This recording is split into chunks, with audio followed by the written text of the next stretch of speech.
Greetings everyone, my name is Firaxis Extraordinaire as always, and I wanted to take the time to, instead of reflecting on the past and present for the new Leaders Pass coming to Civ 6, I wanted to talk about the future. That is the new leaders coming to Civ 6 in the upcoming months, all the way up to March 2023. Something I try to stray away from is speculation, and while I do enjoy my fair bit of speculating, there has been a lot of news recently to cover with the actual factual things that are coming to Civ 6 with the new Leaders Pass, and while that is all fun and dandy to cover the current trends, I find myself constantly speculating about, with all of the new leaders, what could come in the future.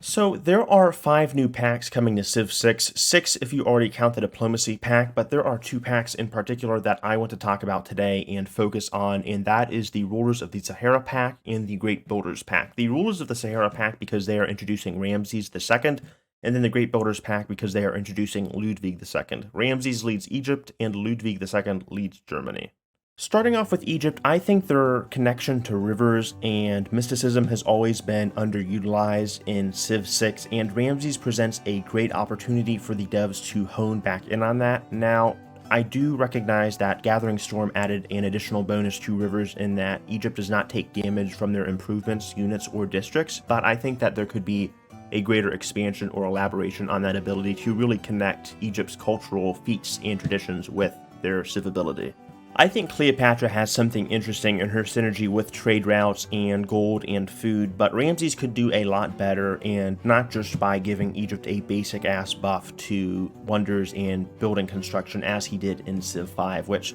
well, nice, and it provided a interesting gameplay style for the time. I think Civ 6 has evolved beyond that, and they can do a lot more for the river gameplay and the flooding gameplay thematically. To elaborate on Egypt's relationship with rivers, I think Sucratak did something excellent when he released his Egypt mod, which added a unique district that interacted with gameplay elements from Gathering Storm and rivers, and the new district really added a lot because it added great engineering points, and then it further buffed wonders by providing production to floodplains, farms, and mines, and many other improvements that you build. So it was a very natural progression system, unlike what we have with Cleopatra and her trade routes. While a unique district may be asking for a lot, and that is adding in a whole nother design element for the devs to build, and while this pass is free, I recognize that there is a limited amount of resources with 2K having multiple projects, and Firaxis, to be fair, to dedicate towards Civ 6 and the design department. So while that may not be feasible, I'd like to see some effort put towards maybe a unique building like an obelisk or something that rewards Egypt culturally, or maybe even with an extra artifact slot for putting out great wonders to influence world culture and international affairs. I think something should also be said for Cleopatra's base game, because it would be quite unfair to buff Ramses and Egypt in that way but not provide a unique gameplay style for Cleopatra, because if you are adding 2 leaders, it does not make sense to make one completely obsolete. I think there are a lot of problems with Cleopatra's initial ability. While it is fun to build your sphinxes and have your wonders going on, her trade routes don't do too much aside from the gold for builders and the alliance points, which I don't think many people interact with. There could be a lot more for how she interacts with cultures, how she interacts with relics. Perhaps she gets a bonus to safeguarding relics. Maybe she has extra relic slots similar to what Congo has, or she even has bonuses to those relics like food or gold.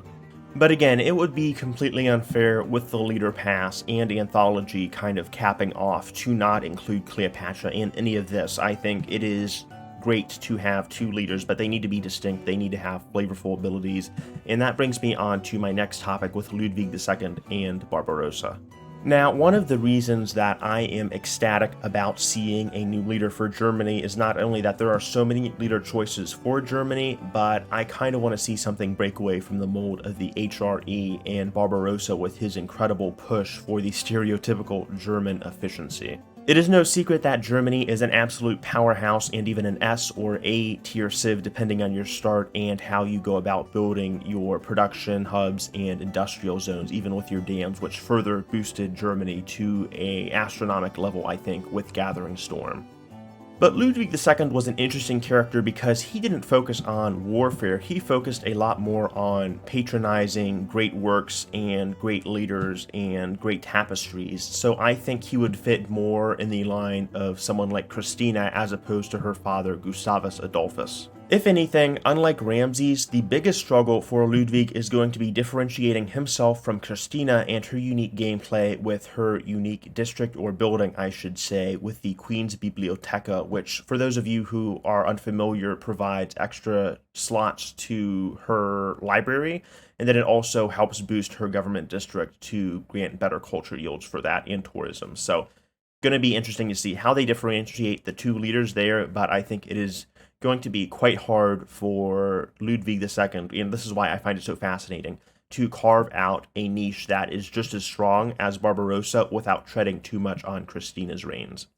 Something that Civ 6 really shies away from is touching great people. Outside of a few of the vanilla base game civs and of course individual great people additions, there is not really anything in terms of civ abilities or leader abilities that messes with great people aside from Pedro II, who leads Brazil. I think Ludwig could have something really good going on for him if he interacted with this in any way. Perhaps if he generated enough culture, he could get free great people, or something similar to the Maya in Civ 5, where you have a time-based system for which you get great people. I think anything that allows him to shake that method up of how you obtain great people could be an interesting way to interact with the flow and disrupt the meta of how people don't really buy great people, they just really invest in them over time with individual points. I think that is enough from me on the new leader pass and what to expect in the future, but if you guys like this video, leave a like. Otherwise, I would recommend checking out some of my more recent videos on the new leader pass, and I'll see you guys later. Alright, love you guys. Peace.